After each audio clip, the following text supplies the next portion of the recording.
Hi అండి, నమస్తే. నేను మీ Shalini. Welcome back to Shalini సర్వీళ్ళు. ఇంట్లో అందరూ ఈరోజు టిఫిన్ ఏంటి అని అడిగారండి. ఉప్మా అనగానే ముఖాలు మాడిపోయాయి.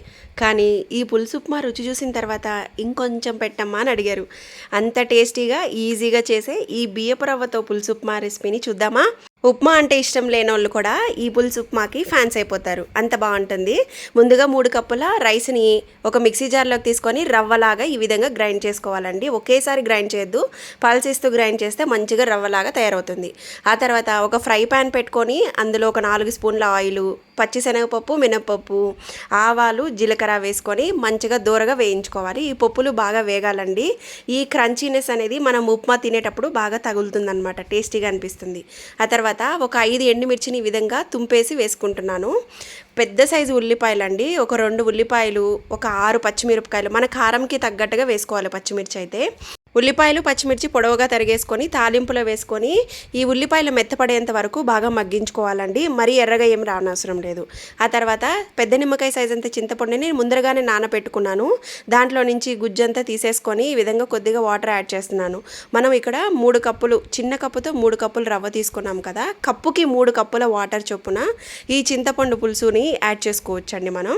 ఆ తర్వాత కొద్దిగా కరివేపాకు, పసుపు, కొద్దిగా ఇంగువ కూడా వేసుకొని బాగా వేయించుకున్న తర్వాత ఈ చింతపండునంతా వడకట్టేసి వేసుకుంటున్నానండి. నేను ఓవరాల్గా 1 లీటర్ వరకు వాటర్ వేసుకున్నాను. చింతపండు పులుసు వేసుకున్న తర్వాత ఈ నీళ్ళంతా కూడా బాగా తెరలాలండి. ఈ విధంగా బబుల్స్ వచ్చేంత వరకు మరిగించుకున్నాక మనం ముందుగా గ్రైండ్ చేసుకున్న రవ్వను కూడా కొద్దిగా వేసుకుంటూ కలుపుకోవాలి. ఒకేసారి వేసేసుకున్నామంటే ఉండకట్టేస్తుందండి. అలా కాకుండా కొద్దిగా యాడ్ చేసుకుంటూ మిక్స్ చేసుకుంటూ ఇదంతా కూడా ఒక్క దగ్గరే పడకుండా చుట్టూరు పడేటట్లుగా వేసుకుంటున్నాను నేనైతే. ఆ తర్వాత మూత పెట్టేసుకొని తక్కువ మంట పైన 10 నుంచి 15 నిమిషాల వరకు ఉడికించుకోవాలన్నమాట. హైలో పెట్టేసామనుకోండి రవ్వ ఉడకదు, అందులో బియ్యం రవ్వ కాబట్టి కొద్దిగా టైం పడుతుంది. మూత పెట్టుకొని మీడియం ఫ్లేమ్లో ఉడికించుకుంటే చక్కగా ఉడుకుతుందనమాట. ఈ ఉప్మా ఉడికే లోపల మా బాబాయ్ అయితే నన్ను ఈరోజు ఒక పొడుపు కథ అడిగాడండి. నేను చెప్పలేకపోయాను. మీకు ఎవరికైనా తెలిస్తే నాతో కామెంట్ సెక్షన్లో షేర్ చేయండి. అదేంటంటే, నోరు ఉంది కానీ మాట్లాడదు, చేతులు ఉన్నాయి కానీ పనిచేయవు, అది ఏమిటో నాతో కామెంట్ సెక్షన్లో షేర్ చేయండి.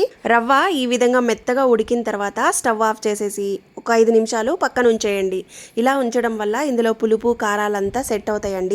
కొంతమందికి అయితే ఉప్మా లూజ్గా ఉంటేనే నచ్చుతుంది.